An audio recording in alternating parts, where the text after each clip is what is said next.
Hello there everyone, and welcome to a very high effort video. It's another top 10.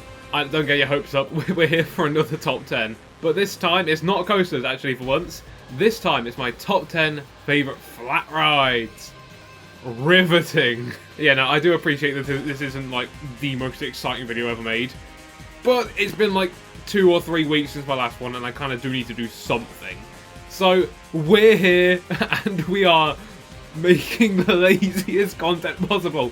We are doing great over here. So, I'll make it up to you somehow. I'll make up the complete disappearance for a couple weeks. I'll make it up somehow. Whether that be 3 top 10s in 3 days. No, I wouldn't do that to you. Unless, actually, I could do that. Flat rides, dark rides, and water rides. All 3, maybe not in 3 days. I think that's too much for me. I mean, I couldn't possibly do all that. Unless. We'll have to wait and see on that one. Anyways, sorry, I completely lost the point I was talking about. Let's go straight into my top 10 flat rides. Except let's not. Because first we have some honourable mentions. That's right. Ones that did not make the cut. Here they are. Okay, quick fire round for my honourable mentions because we don't want to be here all day. Croc Drop. It's alright. I don't know, it's just, the theming is very good. It's got, like, well, probably literally the best theming I've ever seen on any drop tower ever. It's just not a good ride experience. They could have gotten, I forgot who manufactured it. Hang on, wait, brief research check. Hello, I'm back from my research. They could have gotten anyone but SBF Visa to make a drop tower, and it would have been so much better. S&S are right there, they make really good drop towers. I don't know if they still make them. Hang on a second. Second research break quickly. I've got to go find out if S&S still make drop towers. Old. They do make drop towers still. Sorry, I don't know how to check. I'm sure they've opened like 40 billion the past week and I just haven't noticed. But no, they do make drop towers. And they make good ones. They make really good like drop and shot towers. Why did you go for SBF of all people?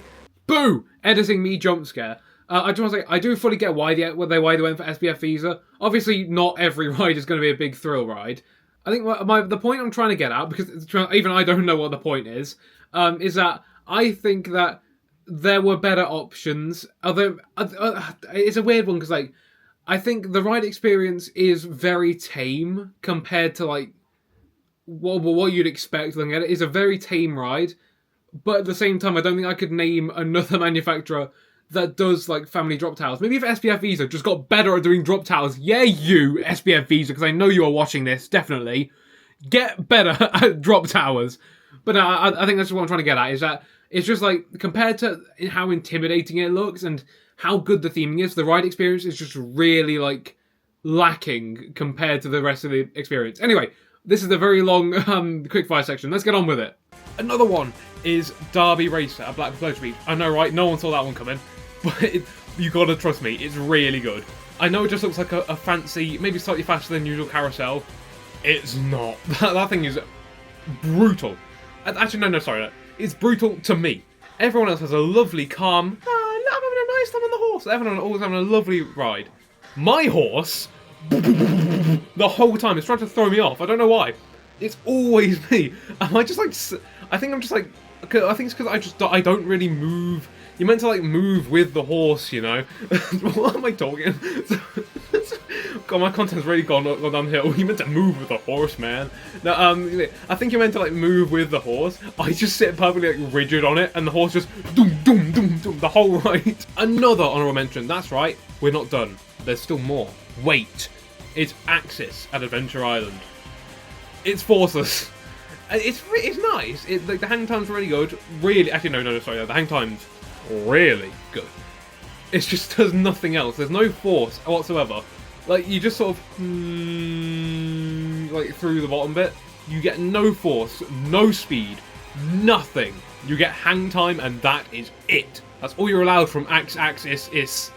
Okay, and I promise this is the last honourable mention. And this one was very nearly in the top 10. We're going back to Great Yarmouth Pleasure Beach for Pendulum. This does what Axis tried to do, but better. Except it doesn't, because Axis tried to give you hang time, and it does that very well. All credit to Axis. But Pendulum does the same thing, but with force this time. It has actual like force and speed, and it's actually surprisingly good. but not good enough for the top 10. Because finally we're getting somewhere in top 10. In the top, we're getting to the top 10 is the point. Number 10. In 10th, we have Vortex at Thorpe Park.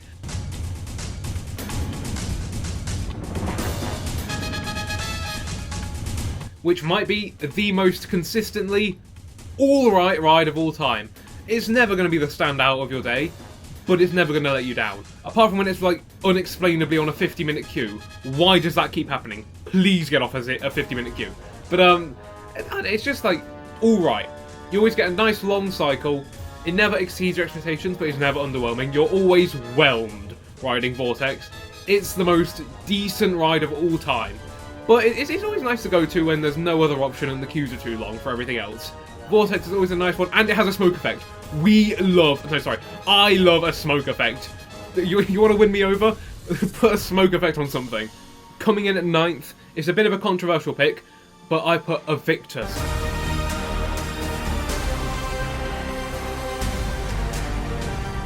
I know, right? I can feel the fields of tomatoes being thrown at me right now as I'm being booed off the stage for daring to speak badly of a Victus. I did not think it was that good. No, it's just really underwhelming. I really hope that what happened is I got a bad ride on it, because it was just nothing. It was forceless. There was no airtime. The only two things I appreciated on the ride was the speed and the views looking down at the plaza from when you were like swinging and facing down. That is literally the only redeeming factors of a Victus for me. I need to ride it again because I really think I just got a bad ride. But if I didn't, and it's actually just that bad, and you lot are just overhyping it, this is all just one big collective joke on me from the coaster community overhyping it for so long. Yeah, no, I do not. Well, I've forgotten what I was going to say. I did not find a Victus very good. And the ride coming in at 8th is actually 3. That's what I was doing. It's actually 3 rides, because it is the UK's 3 SNS shot towers. Those being, and I'm going to remember this without looking at my list, Volcano, not Ice Blast, Launchpad, and Cliffhanger. That's it. I think we've only got 3. If we've got more, I look silly, but those are the only 3 I've been on. And you know what? They're all the same. To be fair, actually no, I have to give some notice. I haven't done Launchpad since it became Launchpad. I only ever did it as Ice Blast, and it's always been on too long of a queue to justify it. So it could be better than the other 2, but I'm gonna for now just choose to believe that they're all exactly the same. If I did have to rank them, it would probably be Cliffhanger as the lowest, then Ice Blast, then Volcano. Volcano went kind of crazy, not gonna lie. I don't know what they put into that one, but it went just slightly harder than the other 2, but not hard enough to put it anywhere but in the same slot. Plus, grouping all 3 of them together, it opens up more space in my top 10. So for now, we'll put Launchpad, I'm going to do it again, Launchpad, Volcano, and Cliffhanger. They can all occupy the number 8 spot. But, you know what's above number 8? I'll give this one to you, it's number 7. And in 7... I don't know why I paused. In 7th is Nemesis Subterra.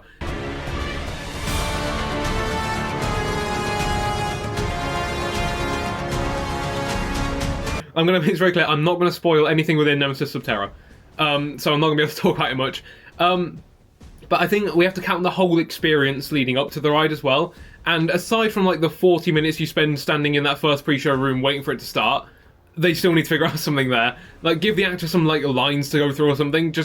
It's just so awkward standing in that room. It is actually about 5 minutes of just straight standing there before the pre-show actually starts. But everything from there, personally, I really like. I know it's probably one of the most hated rides probably in the whole of Alton Towers. I like it. I've been a bit critical on it in the past, because frankly I think it could be a lot better. But I like it. I think, especially on your first time, or if you're just strictly watching the reactions of other people, it's a really fun time. I think every time after that, when you know what's coming, it's not as good, and they do need to how do I say this without ruining it? But the end section specifically, they need to put something back in there that was removed, presumably to save costs. but they need to put something back in there because it's just so boring without it. But that is probably all I can say about Nemesis of Terror without spoiling anything in the ride. We love the Egg Museum. Egg! But I'll tell you what isn't an Egg Museum. It's instead a Flying Skyline Museum. It's number 6, Flight of the Skyline.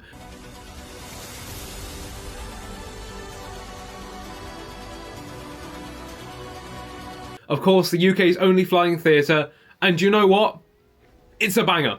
I was very, very critical on it the first time I went on it, and then for probably a year or two after, I just didn't ride it. Not because I didn't want to, just because I was never at Legoland.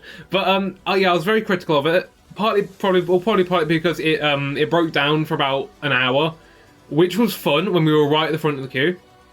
But yeah, I've recently got back on it, and you know what? I was too harsh on it. It's actually really good.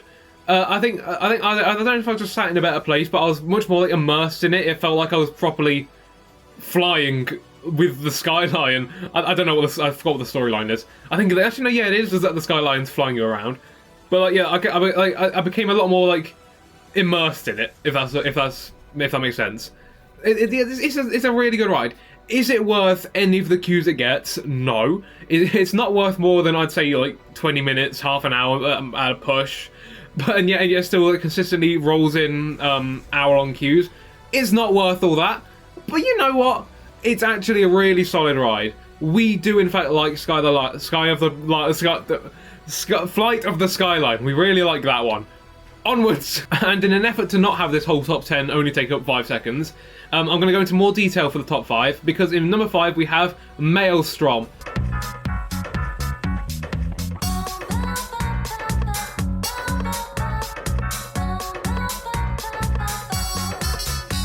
That's right, another controversial pick. I've put it far above Evictus, because frankly, Maelstrom, it just has everything that Evictus doesn't. Aside from height. Evictus has height and that's the only thing it's got. Maelstrom has so much like force and airtime, which really makes me wonder where they went wrong with Evictus. How? How is it possible that a ride that like Evictus standing at like double the height of Maelstrom has none of the force, none of the airtime, and it only felt like really the same amount of speed? Maelstrom packs in a lot for how small it is. Like, I thought it looks quite tall until you've seen Evictus, then it looks absolutely tiny. But it packs in so much, it's so much better than Evictus, and I don't understand how. Like, this is just turning into another Evictus talk, but I am actually, I don't think any ride has ever puzzled me as much as Evictus does. How do you have a ride that's that big and that fast, and it should provide with that much force, and yet it did nothing? How does that happen? Did it need to warm up? Is that, like, I don't really know. I know, like, roller coasters need to warm up before they get, like, properly good. The flat rides need to warm up? Was Evictus just not ready yet? I was on, like, the, 3rd or 4th cycle of the day, so maybe it just wasn't ready yet. But I couldn't give it another go because the queue just doesn't move. Anyway, sorry, back to what we're talking about. Back to Maelstrom. Yeah, it is probably, I'd argue, maybe... Oh, sorry, I was going to say the best ride at Drake Manor. I forgot that the wave is right next to it. The wave goes crazy. Don't believe all like the Gold Rush glazes. The wave is way better. Sorry, it's a pretty random side tangent there. But yeah, it is probably the best flat ride at the entirety of Drayton Manor. And you know what? I don't remember what I was going to say. The point is, Maelstrom is really good. Evictus isn't. We love Maelstrom. And moving on to number 4, we have Detonator.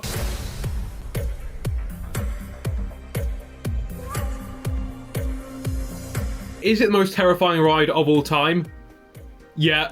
Even after having ridden it, what, a whopping tens of times probably. I don't know how many times I've been on it. The point is, I've ridden it quite a lot, and it still terrifies me to this day. Thank goodness they have a countdown now. Like, or at least they're like mandated to do a countdown. You don't know the Wild West times of Detonator.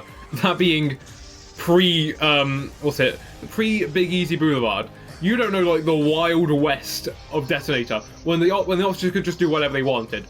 3, 2, and you're off. Actually, no, that's actually a countdown. They were like, 10, 9, and you were gone. It was crazy times. But now, I mean, looking back, it is a little bit more boring now that, like, you know exactly when you're going to drop every single time, because you've got that, whoops, my bad person. Like, sorry, that's the only line I remember. You got, like, that person over the speakers every single time. And in number 3, we have once again a very, quite surprising pick. Although then again, I think it is like people are seeing how good it is. We have Hydra's Challenge at Legoland.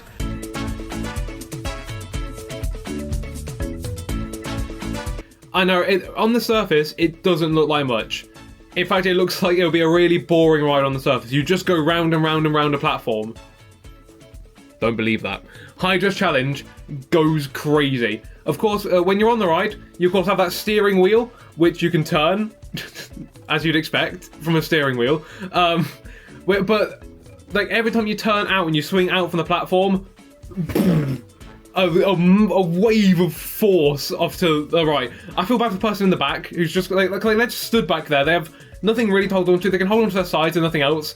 Every single time you like steer out or in, they just get slammed off to the side. And then of course you have the interactive feature on the outside of like the buttons that make the water go. But yeah, overall, ignoring the water for a second, it is just a really fun ride experience to just go in and woo, you know, just like drifting out. It's fun. It's fun. It's probably one of the most fun rides ever. It's just like, it's not like intense or scary unless you're stood in the back, at which point it's the most terrifying thing of all time. It's just a plain, simple, fun ride. To number 2 for Samurai.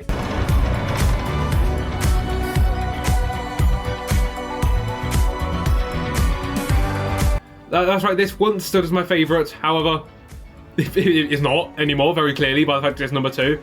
I know a lot of people are very critical of Samurai, saying that, oh, it's really slow, the cycle's too short. Actually, I think it is mainly just that it's slow, and the operations are terrible. That one I can get behind. The operations are so slow this year.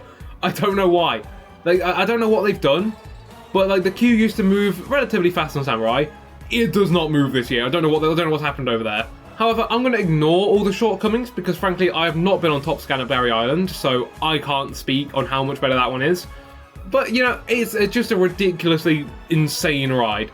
You just get rotated in every possible axis reference, theme park reference, that's an axis reference, axis is reference. But you just get, like, flipped, and that's it. That's the whole ride, you're done, no more. Now, you just get, like, flipped, held on your head, held upside down, dropped upside down, flipped. Have I mentioned you got flipped yet? You get, like, you just get rotated in, like, every possible direction at once, and it's really fun. Does it fit at all where it is? No. It's stuck in between Soar and Hyperia, so they're already, like, the two biggest, like, tonal shift of ride right there. Tonal shift reference, a reference that none of you get. Tonal shift reference. Yes, Samurai. Sorry, I've slid really far back in my chair. There we go. But yeah, Sora and Hyperia are already like the biggest clash of themes, and you've got Samurai in the middle for some reason, which fits in with none of them. That's right. To conclude this truly riveting video, we have number 1, that being, drum roll please. Why aren't you drum rolling? Do it. Do it now. I'm not gonna say number 1 until you drum roll. There we go. Thank you. You didn't do it, did you? But I'm gonna let you off this time, but just this once. Because in number 1 is Toxicator.